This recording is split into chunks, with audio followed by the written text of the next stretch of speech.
Dominic Gonzalez. I believe this is video 8 or 7. Um, I'm on a train of thought today. I'm just talking about. I'm trying to connect various dots to say what makes sense to why did this happen? Why did that happen? Why did that happen? It has to be the same government intrusion, in my opinion. But I don't know that. I mean, and I'm trying to say, okay, look at that incident, that incident. But I don't know.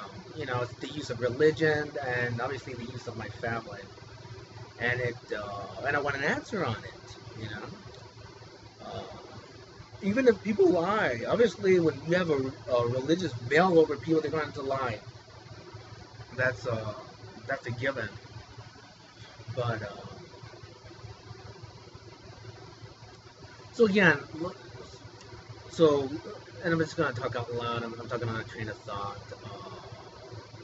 My dad has money all of a sudden. I'm going to write those letters and send them to GMA Today Show. All of a sudden, my dad doesn't have money, has a problem with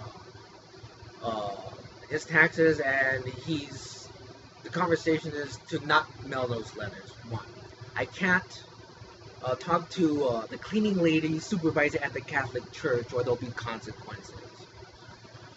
When I mailed the letter to Eric Holder and the chief of police, I mailed that letter in late July 2011. Prior to mailing that letter, I was working on that letter for 3 weeks, but I didn't tell anybody. I didn't tell my dad. I didn't want anybody in the home to know that I'm doing that. But what happened was, ironically, my uncle Carlos comes to the house, and we were talking outside. I want this conversation also given to a lawyer. My uncle Carlos, we were talking about something, and my uncle Carlos said, "You know that letter you're working on, the police around here, they're not like police in other places. I'm just telling you." It was a threat to not mail the letter. I wouldn't mail that letter. That's what he's. But the thing is, I didn't tell anybody I was working on the letter. And of course, I mailed the letter. But my thing is, what is the government intrusion? Then in July and June of 2011, then he comes to the home. I want all this documented. What's the official documentation of that, and what's the conversation? That needs to go to a lawyer. But again, it's like, you know, and thank God that I mailed that letter, because it would be so easy for me to say, "Oh my God, I'm already having a horrible experience." Remember, a month after I mailed that letter, I almost had a heart attack and died on my birthday. Still not knowing, was it the food source, or is it the wine, or what? I don't know. I'm asking. And for some reason, and it's like, what's interesting about this, the lady in the urgent care, when she was talking about the wine, I couldn't remember the name brand of the wine that I drank. I cannot remember the name brand of the wine that I drank right now. What's the wine?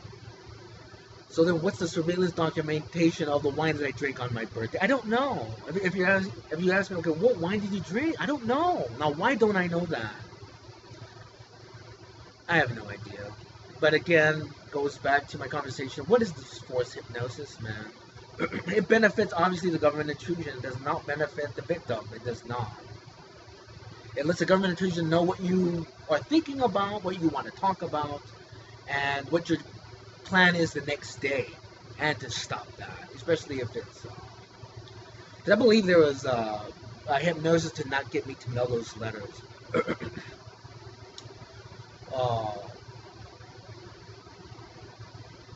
And that conversation has something to do with it as well. So again, I'm just throwing things out. I need an official who would document that officially?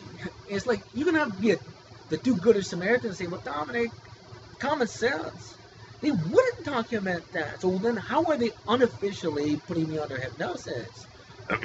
Is there religion involved? I'm asking. Again, it's like with my uncle calling me a witch, ask me if I'm a witch.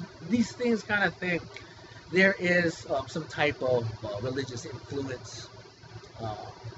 Again, I'm talking train of thought. I'm trying to what's going on, man?